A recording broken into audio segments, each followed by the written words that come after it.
일본의 수출 규제 문제가 WTO 세계무역기구의 최고 상설 의사결정기구에서 논의됩니다. 워싱턴을 방문하고 귀국한 김현종 국가안보실 2차장은 미국 정부 주요 인사들도 일본 조치의 부당성에 예외 없이 공감했다고 밝혔습니다. 반도체 그리고 디스플레이 글로벌 공급 체계에 영향을 미쳐서 미국 기업들이 타격을 입을 수 있다는 것에 대해서도 많이 우려를 했고 유엔 안전보장이사회 산하 전문가들이 대북 제재 대상 물품을 일본에서 북한으로 수출한 사례가 여러 건이라고 지적했습니다. 레이더 등 군사 물자도 포함된 것으로 확인됐습니다. 문재인 대통령이 대선 공약이었던 임기 3년 내 최저임금 10,000원을 달성하지 못해 안타깝고 송구하다고 사과했습니다. 소득주도 성장을 포기한 건 아니라며 보완책을 마련하겠다고 밝혔습니다. 수영장이 딸린 고급 펜션, 이른바 풀빌라 업체들이 예약 취소 고객에게 표준 고시보다 더 많은 환불 수수료를 물리고 있습니다. 그 실태를 현장 K에서 고발합니다.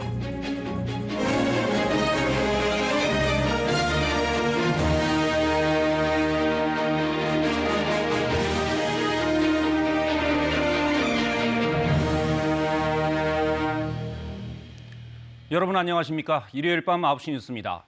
세계무역기구 WTO의 최고 의사결정기구에서 일본의 수출 규제 문제가 도마에 오르게 됐습니다. 오는 23일부터 이틀 동안 열리는 WTO 일반 이사회에 우리나라가 이 문제를 의제로 상정한 건데요. 이제 일본의 경제 보복이 과연 정당한 것인지 국제사회 공론의 장에 붙여진 셈입니다. 일본 정부가 교묘히 말바꾸기를 하고 있는 가운데 우리나라와 일본의 치열한 논리 싸움이 예고되고 있습니다. 먼저 이슬기 기자가 보도합니다. 일본의 수출 제한 조치에 대한 한국의 의견 표명. 23일과 24일 제네바에서 열릴 WTO 일반 이사회에 우리나라가 올린 의제입니다. 우리 정부는 지난 11일 이 의제를 제출해 14개 의제 목록에 포함된 것을 확인했다고 밝혔습니다. 일반 이사회는 상설기구로는 최고 의사결정기구, WTO 164개 회원국 대사가 참석합니다. 7월 9일 상품무역이사회에서 일본 조치의 부당성을 지적하고 조치 철회를 촉구한 바가 있고 이번에는 더 높은 단계인 일반 이사회에 상정하여 문제를 제기함으로써 국제기구에서의 공론화를 위해서 최선을 다하고 있습니다. 우리나라는 지난 9일 상품무역이사회에서처럼 일본의 수출 규제가 세계 무역에 미치는 악영향을 강조하면서 수출 규제 철회를 요구할 방침입니다. 그러나 이외의 대응 논리나 대표자 등 구체적 협상 전략에 대해선 말을 아꼈습니다. 당초 일본은 전략 물자의 북한 유출 가능성 등을 수출 규제 구실로 거론했습니다. 그러나 양자 협의에서는 그건 아니라며 말을 바꾸고 있어 우리 정부의 대응도 부분적으로 변화될 수 있습니다. 우리나라의 부품 소재 부족으로 인한 생산 차질이 전 세계의 공급에도 차질을 빚고 따라서 전 세계적으로 굉장히 부정적인 영향을 미칠 수 있다라고 하는 것을 정부가 좀 강조할 필요가 있습니다. 일반 이사회에서 구속력 있는 조치가 나오는 건 아니지만 국제사회도 중요한 문제로 받아들였다는 의미가 있습니다. 특히 일본은 24일까지 우리나라를 백색 국가에서 제외하는 절차를 밟고 있고 우리나라는 그 전에 양자 협의를 다시 열자고 요청해 시기적으로도 중요합니다. KBS 뉴스 이슬기입니다. 일본도 이번 WTO 이사회를 예의주시하고 있는데요. 일본 언론들은 한일 양국이 국제사회의 지지를 얻기 위해 접전을 펼칠 걸로 예상했습니다. 일본 정부가 WTO에 제소되는 상황까지 염두에 두고 장기전을 강행할 것이란 분석도 나옵니다. 도쿄에서 황현택 특파원입니다. 일본 언론들은 이번 조치가 일본 기업들에게도 큰 타격을 줄 거라는 우려를 연일 기사화하고 있습니다. 이번엔 아사히 신문이 일본의 수출 규제가 한국뿐 아니라 일본 기업에도 피해를 주는 극약 같은 조치라고 지적했습니다. 하지만 언론들은 WTO 이사회에서도 양국이 접점을 찾기보다는 격한 여론전을 펼칠 걸로 내다봤습니다. NHK는 한국 정부가 각국의 지지를 호소해 상황 타개를 노릴 것이라고 보도했고 니온 게이자이는 양국 입장 차이가 워낙 커 이번에도 진전을 보기 힘들 것이라고 내다봤습니다. 일본 정부는 WTO 이사회에서도 기존 주장을 되풀이할 걸로 보입니다. WTO で認められている安全保障のための輸出管理制度の適切な運用に必要な見直しでありますので 일본이 이런 주장을 고집하는 건 WTO에 제소되는 상황까지 계산에 넣었기 때문이란 분석도 나옵니다. 니온 게이자이는 일본이 제소를 당해도 양자협의와 분쟁처리 소위원회를 거쳐 최종 판단이 나오기까지 1년 이상 걸릴 가능성이 높다고 봤습니다. 실제로 후쿠시마 수산물 분쟁의 경우 일본의 제소 이후 최종 결정까지 4년가량이 걸렸습니다. 企業にとっては明日の話ですよ。それを2年後になんとかとか国産化するまで何年かかるかもわからない。それは全然答えになってないですよね。 일본 언론들은 한국에 대한 추가 수출 규제를 사실상 기정사실화하는 분위기입니다. 분기점은 우선 일본이 요구한 강제징용 중재위원회 우리 측 답변 시한인 오는 18일이 될 전망입니다. 도쿄에서 KBS 뉴스 황현택입니다. 이렇게 이번 사태가 갈수록 한일 간의 갈등을 넘어 국제적인 문제로 비화되는 분위기인데요. 3박 4일간 대미 외교전을 마치고 귀국한 김현종 청와대 안보실 2차장은 미국이 우리 입장에 강하게 공감했다고 밝혔습니다. 그러면서도 일단은 상황을 좀 더 지켜보자는 분위기인데 미국이 이번 사태 해결에 직접 나서게 될까요? 워싱턴을 연결해 보겠습니다. 서지영 특파원, 김현종 2차장이 귀국했는데 먼저 방미 성과를 정리해 보죠. 오늘 인천공항에 귀국한 김 차장이 기자들과 만나 당초 생각한 목표를 충분히 이뤘다고 밝혔는데요. 이 당초 목표란 미국 측의 일본 조치의 부당성을 충분히 알리고 미국 기업에도 영향을 줄 수 있다는 점을 상기시키는 것이었는데 미국이 이 부분에 강하게 공감했다는 겁니다. 직접 들어보시죠.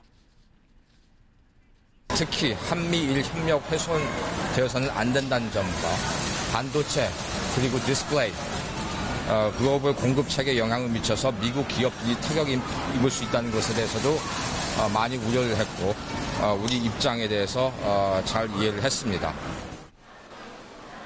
전략물자가 북한에 밀 반출됐을 가능성이 있다는 일본의 억지 주장에 대해선 미국 측도 우리와 같은 평가를 하고 있었다고 김 차장은 전했습니다.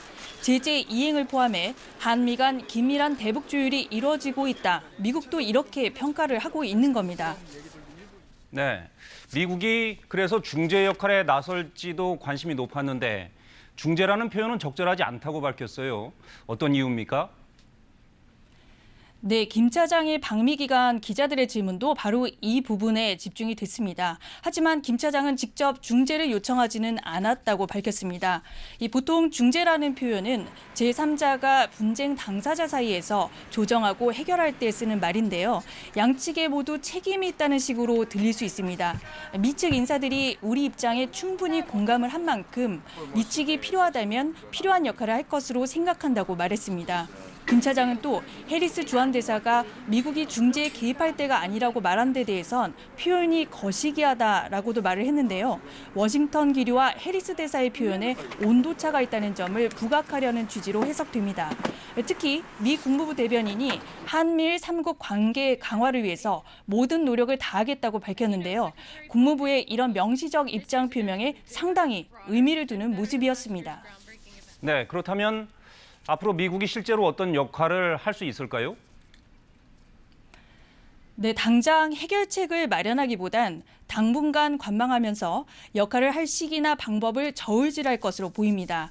일본의 참의원 선거가 있는 21일, 한국을 백색 국가에서 제외하기 위한 공고가 끝나는 날인 24일 이후 상황을 지켜본 뒤 행동에 나설 가능성이 있습니다. 미국 산업계에 미칠 영향도 큰 변수인데요. 당장은 미국 IT 기업이 타격을 입지는 않고 있지만 장기전으로 확대돼 피해가 가시화될 조짐이 보인다면 미국도 적극적인 역할에 나설 것으로 보입니다. 네, 알겠습니다. 서지영 특파원이었습니다. 이재용 삼성전자 부회장이 일본 출장 직후인 어제 반도체, 디스플레이 등 주요 사장단 회의를 소집해 비상계획, 이른바 컨틴전시 플랜을 지시했습니다. 이 부회장은 다음 달 일본이 우리나라를 백색 국가에서 제외하면 다른 사업에 미칠 영향까지 대비해야 한다며 거래선 다변화 등의 비상대책을 주문했습니다.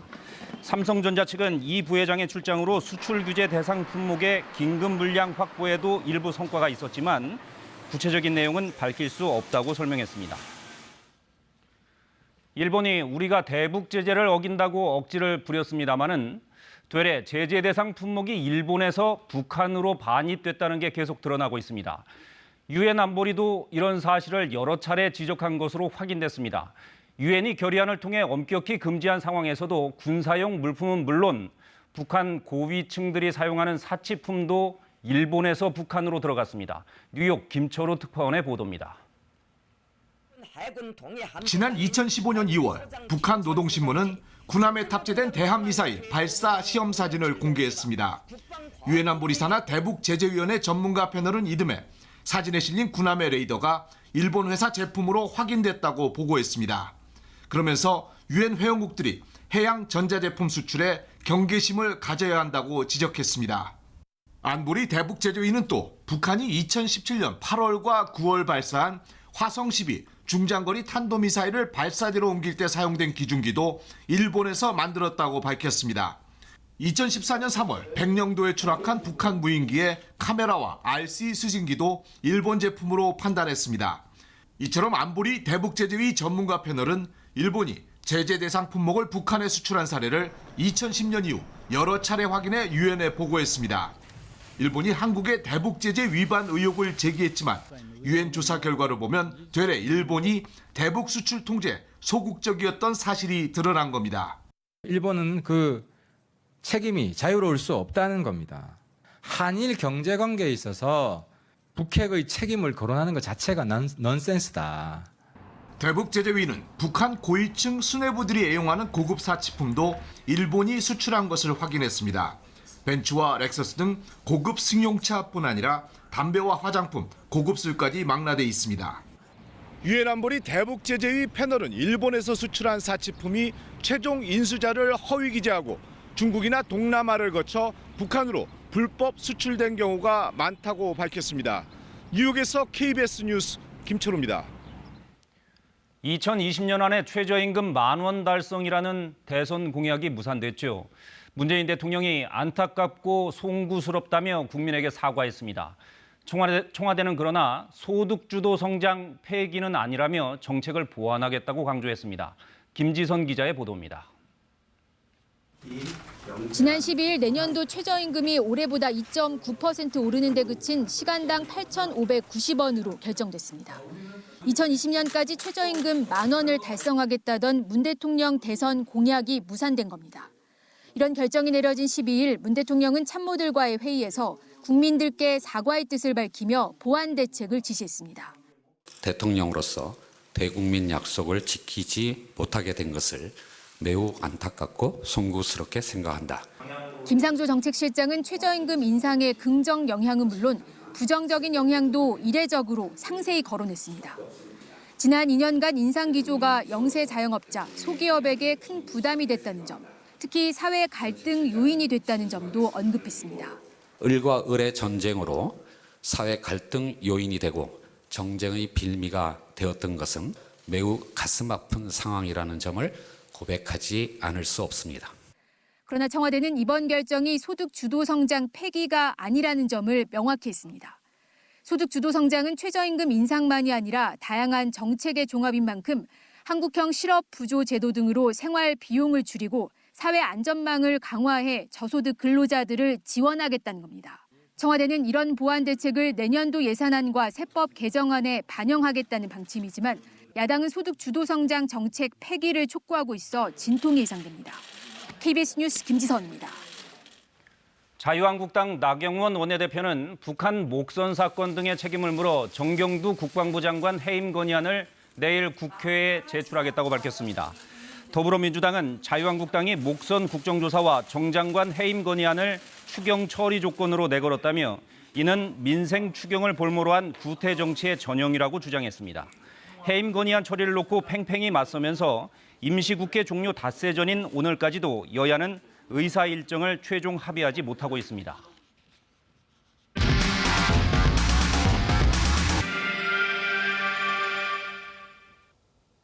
곧 본격적인 휴가철입니다. 어디로 떠날지 정했다면 숙소를 골라야죠. 가격은 좀 비싸도 수영장 딸린 고급 펜션인 풀빌라가 요즘 인기라는데요.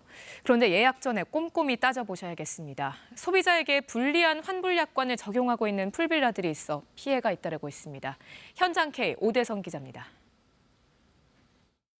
경기도 가평군 청평호 부근 수영장을 갖춘 고급 펜션, 이른바 풀빌라들이 여기저기 들어섰습니다. 성수기 주말 4인 기준 하룻밤 숙박비는 보통 50만 원 이상이지만 요즘 주말엔 예약이 거의 다 찼습니다. 한 곳을 찾아가 환불 조건을 물어봤습니다. 환불 기준은 지금 어떻게 돼요? 만약에 예약을 했다가 소비자가 예약을 하시고 취소는 무조건 10% 발생하세요. 10% 발생하시고 그리고 이제 파이엘은 20%, 실일은 30% 이렇게 차감되고 있어요. 다른 곳에도 물어봤습니다. 열흘 전부터는 하루에 10%씩 이제 늘어나는 거예요. 조금 더 받는 거네요. 소비자 환불이 기준보다는 조금 더. 저희는 그거는 모르겠고 관례적으로 대부분 다 그렇게 하고 있어서 되게 무리가 없겠다 해서. 하지만 공정거래위 고시에 의하면 사용 열흘 전엔 수수료 없이 전액 환불해줘야 합니다. 일주일 전부터 열흘 사이엔 숙박요금의 20%를 수수료로 무는 등 취소 시기에 따라 수수료 비율이 정해져 있는데 업체들은 이보다 10%포인트씩 더 공제하는 겁니다. 이 기준보다 과중한 부담을 물리는 약관은 무효입니다. 취재진이 이 지역 8곳의 풀빌라를 조사해봤더니 8곳 모두 소비자에게 불리한 약관을 규정하고 있는 걸로 파악됐습니다. 불공정 환불 약관에 피해도 잇따르고 있습니다. 열흘 이전에 취소해도 공정위 고시와 같이 전액 환불받기는 쉽지 않습니다. 수수료를 떼야겠고 마음대로 해라, 분쟁을 신청해라, 나는 이런 일을 많이 겪어봤다, 이런 업체의 태도에 부당하다는 것을 알면서도 이러한 돈을 환불받기까지의 긴 기간과 좀 수고스러움, 그런 것 때문에 많이 그냥 중간에 포기를. 신고를 해도 고시는 권고사항에 불과해 숙박업소가 끝내 환불을 거부할 경우엔 소송으로 해결해야 하는 게 현실입니다. 펜션 업체들의 이런 불공정 약관은 기본 취소 수수료란 명목으로 지역을 불문하고 널리 만연돼 있습니다. 저희가 다 똑같아요. 나름대로의 자기네들의 룰이라고 그래야 될까요? 아니면 뭐 이렇게 합법이나 이런 건 아니겠지만 서로 맞춰서 하는 거 같지 않을까 싶은 생각이에요. 펜션 모임이라고 해야 될까요? 그런 거 있잖아요. 이 때문에 숙박업소 등록 시 해당 시군이 약관을 제출받아 점검하는 것과 같은 실효성 있는 대책이 필요합니다. 현장 K 오대성입니다. 경기도 안산시 대부도에서 불이 나 갈대밭 5,000제곱미터가 불에 탔습니다. 또 폭행 사건 합의를 해주지 않는다며 한 40대 남성이 지인을 숨지게 한 일도 있었습니다. 주말 사건 사고 소식 문예슬 기자가 종합했습니다. 시화호 옆 넓은 갈대밭 한가운데서 흰 연기가 피어오릅니다. 오늘 오후 2시쯤 난 불은 안산 대부도 갈대밭 5,000제곱미터를 태웠습니다. 불은 2시간 30여 분 만에 완전히 진화됐습니다. 하지만 현장에서는 여전히 매캐한 연기 냄새가 올라오고 있습니다. 근처에 민가가 없어 다행히 인명피해는 없었습니다. 물기가 많이 오른 상태이기 때문에 불은 쉽게 번진 상태는 아니며 갈대 습지에서는 사실은 불티나 나이타 같은 걸 소지하고 진입해서 뭘 태우는 작업을 절대 하시면 안 되겠습니다. 소방당국은 정확한 화재 원인을 조사하고 있습니다.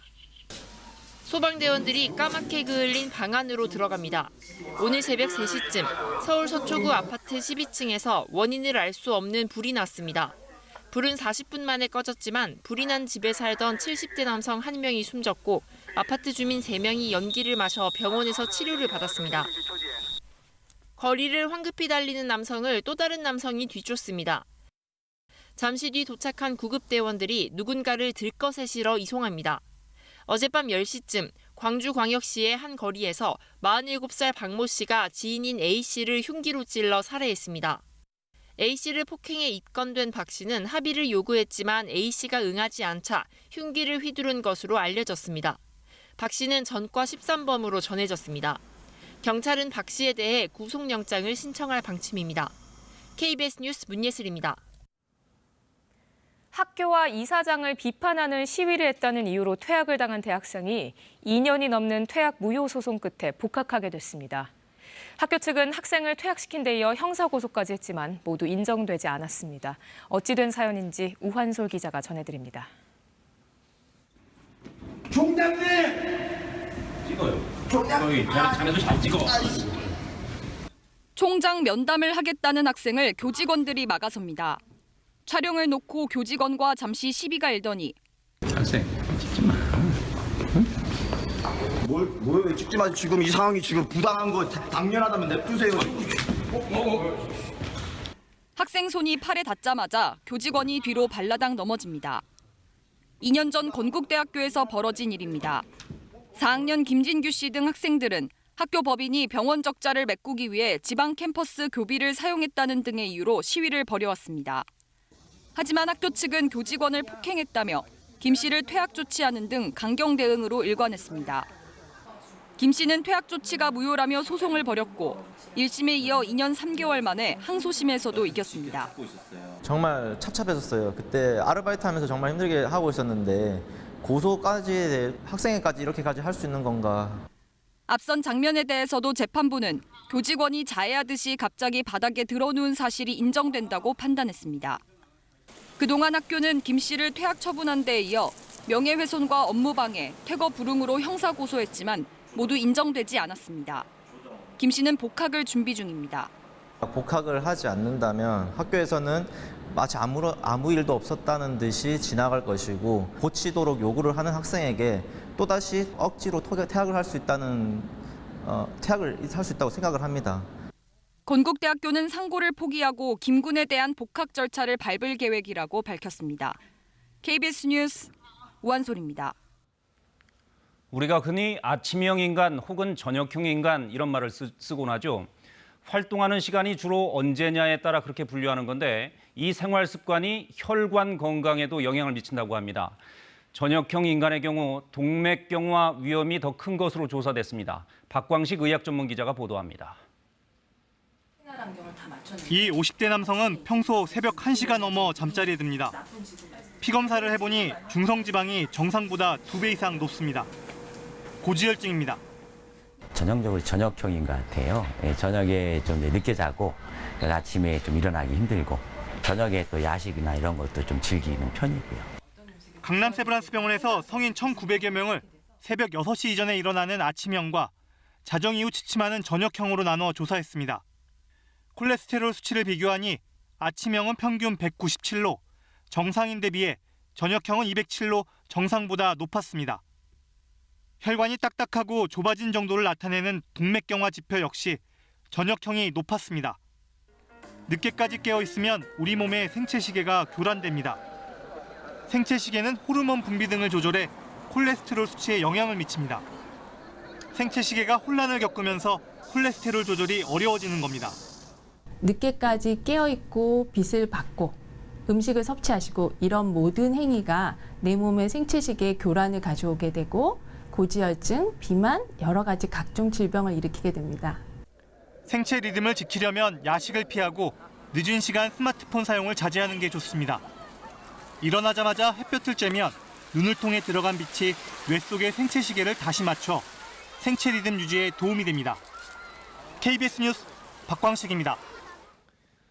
비슷한 소재의 영화도 많이 나왔습니다만 고층 건물 화재는 그 자체로 두려움의 대상입니다. 그만큼 대피하기가 어렵기 때문인데요. 국내 연구진이 화장실에 대피 시스템을 설치해 화염과 유독가스를 차단하는 기술을 개발했습니다. 어떤 원리인지 김수영 기자가 전해드립니다. 부산의 한 주상복합 건물에서 일어난 화재. 4층에서 시작된 불이 38층 꼭대기까지 번지는데 20분밖에 걸리지 않았습니다. 고층 건물에서 불이 나면 건물 바깥이나 옥상으로 탈출하기 어려워 인명피해 위험이 큽니다. 국내 연구진이 손쉬운 대피처로 집안의 화장실에 주목했습니다. 모든 건물에 하나에서 2개 정도 무조건 설치가 되어 있기 때문에 이 화장실을 대피 공간으로 활용하려고 하였습니다. 집안에 불이 난 상황을 가정해 실험을 진행했습니다. 화재가 감지되자 화장실 문 표면에 물이 흘러내립니다. 수막이 형성된 덕분에 표면 온도가 40도를 넘어가지 않습니다. 30분이 지나도 문 형태의 변화가 없습니다. 불길뿐 아니라 연기도 차단할 수 있을까? 환기 시스템이 작동되면서 화장실 내부 압력이 외부보다 높아지기 시작합니다. 문틈 사이로 연기가 들어오지 않아 질식 위험을 막을 수 있습니다. 지금 이 버튼을 끄게 되니까 바로 이렇게 문틈을 따라서 흰색 연기가 계속 들어오는 걸 보이실 겁니다. 이렇게 화장실에서 화마를 피할 수 있는 시간은 최대 1시간. 거동이 불편한 노인이 많은 사회복지관 등 일부 건물에서 도입하기 시작했습니다. 화재가 난 이후에도 전기에 의한 사용이 가능하고요. 많은 피난 약자들과 그다음에 요양시설에 있는 환자 같은 분들이 적용 대상이 되며 건설기술연구원은 초고층 빌딩이 많은 홍콩 등 해외 주요 도시에도 기술을 수출한다는 계획입니다. KBS 뉴스 김수영입니다. 요즘 웬만한 문서는 컴퓨터로 쓰고 출력하죠. 그런데 대통령이 주는 공무원 임명장은 여전히 손으로, 그것도 붓글씨로 씁니다. 이 임명장을 쓰는 전담 공무원도 있다고 하는데요. 조지연 기자가 만나봤습니다. 작은 사무실 한쪽에서 조용히 먹을 갑니다. 한자 한자 붓으로 써내려가는 건 대통령 이름으로 수여하는 공무원 임명장. 보통 2줄을 넘지 않는 짧은 분량이지만 한자도 허투루 쓸 수 없습니다. 기본적인 내용이라고 하면 보통 한 10분에서 15분 정도. 임명장은 인사혁신처 소속 공무원 2사람이 전담해 씁니다. 1년에 보통 7,000장이 넘습니다. 12월, 1월 아니면 6월, 7월 이때 보통 이제 퇴직하시는 분들이랑 승진이 이제 같이 많이 몰리는 시기인데요. 그때는 뭐 주말 야근할 것 없이 이름과 보직, 임명 일자까지 붓으로 쓴 뒤 일일이 국세를 찍으면 임명장이 완성됩니다. 몇 초면 출력이 가능한 시대에 굳이 손으로 쓰는 이유는 뭘까? 가루를 뿌려서 굽기 때문에 한 10여 년 지나면 다 떨어집니다. 근데 저희가 쓴 거는 그 한지에 스며들어서 영구적으로 간다고.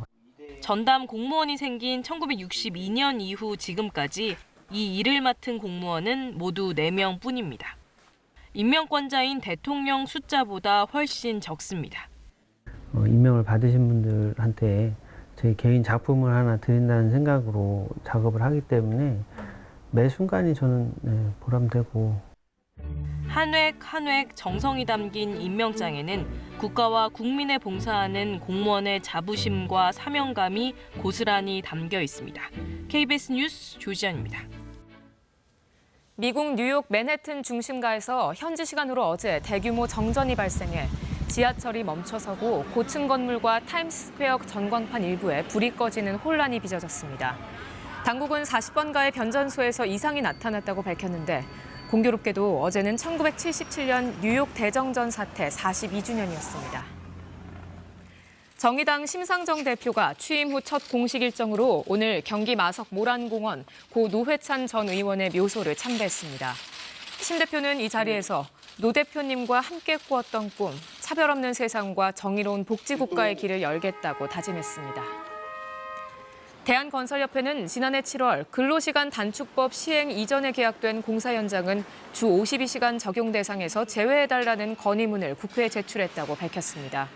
협회는 해당 공사 현장은 종전 주 68시간 근무를 기준으로 공정 계획이 잡혀 있는 만큼 주 52시간 적용은 불합리하다는 입장입니다. 우리나라에서도 열대 과일을 재배하는 농가들이 늘고 있습니다. 애플망고와 패션프루트 등 수입품으로나 맛볼 수 있었던 이 열대 과일들이 이젠 우리의 고소득 작목으로 주목받게 됐는데요. 지구온난화가 만든 모습들입니다. 김효경 기자입니다. 탐스러운 열매가 주렁주렁 열렸습니다. 당도가 높고 가즙이 많은 열대 과일 애플망고입니다. 빨갛게 익으면 열매를 싸고 있는 그물로 저절로 똑 떨어집니다. 동남아시아가 원산지지만 기온이 높아지면서 경상남도 일부 지역에서도 재배되고 있습니다. 국내에서 처음으로 친환경으로 재배돼 2kg 한 상자 가격이 10만 원. 수입산보다 4배 높은 값에 팔려나갑니다. 이 농가는 애플망고뿐 아니라 파파야 등 다양한 열대과일 재배도 시도하고 있습니다. 100% 익은 것만 저희가 수확을 합니다. 충분히 익은 과일을 수확을 하기 때문에 국내산 애플망고가 향이나 당도가 뛰어납니다. 이 열매는 브라질이 원산지인 일명 패션 프루트 백향과입니다. 지난해 시범 재배 뒤 올해 본격 출하를 앞두고 있습니다. 수입품이 냉동으로 들여오는 데 반해 국내산은 생으로 먹을 수 있어 인기가 높습니다. 경남에만 열대과일 재배 농가가 140여 곳, 재배 면적은 약 2배나 늘어났습니다. 농가 고소득 작물로 주목받고 있는 겁니다. 하지만 우리 기후에 맞는 재배 방법이나 병충해 대책에 대한 정보는 아직은 많이 부족합니다. 병해충이 되게 이게 알려진 게 많이 없어요. 외국 서적을 이용하거나 아니면 외국 사이트를 주로 이용하는 편이고요. 아직 우리나라에서는 그런 부분이 좀 많이 부족한 것 같습니다. 국내산 열대과일에 대한 홍보와 안정적인 판로 확보도 해결해야 할 과제입니다. KBS 뉴스 김효경입니다. 다가오는 한 주도 역시 한일 갈등이 가장 큰 이슈가 될 수밖에 없을 겁니다. 강제징용 문제에 대한 중재위 구성에 한국 정부가 응하지 않으면 추가 대응하겠다라고 일본이 으름장을 놓고 있죠. 시한이 18일 목요일입니다. 이번 사태의 분기점이 될 전망입니다. 만약 일본이 추가 보복에 나서면 우리도 대응하지 않을 수 없고 그렇게 되면 상황은 더 꼬일 수밖에 없겠죠. 주시할 필요가 있겠습니다. 북미가 다시 협상 테이블에 앉을까요? 미국이 북측의 실무 협상을 주중에 열자고 제의한 것으로 알려졌습니다. 북한이 아직 답을 하지 않은 것으로 전해졌는데 지난 판문점 만남을 감안하면 대화 재개의 분위기는 무르익은 것으로 보입니다. 한국은행이 오는 18일 기준금리를 결정합니다. 연 1.75%로 8개월째 동결해 왔는데요. 경기 부진에 일본 변수까지 불거지면서 이번엔 금리 인하 가능성에 무게가 실리고 있습니다. 금통위 직후에 나올 올 하반기 수정 경제 전망도 관심입니다. 직장 내 괴롭힘 금지법이 모레부터 시행됩니다. 가해자는 물론 사업주도 처벌을 받을 수 있습니다. 직장 내 괴롭힘, 갑질 문화, 이제는 근절돼야 할 시대적 과제입니다. 지금까지 다음 주 브리핑이었습니다.